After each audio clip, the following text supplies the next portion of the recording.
Class 2 English.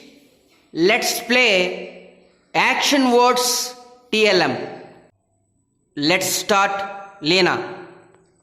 Football, basketball, tennis, hockey, cricket, kabaddi, kho-kho, chess, carom. Once again.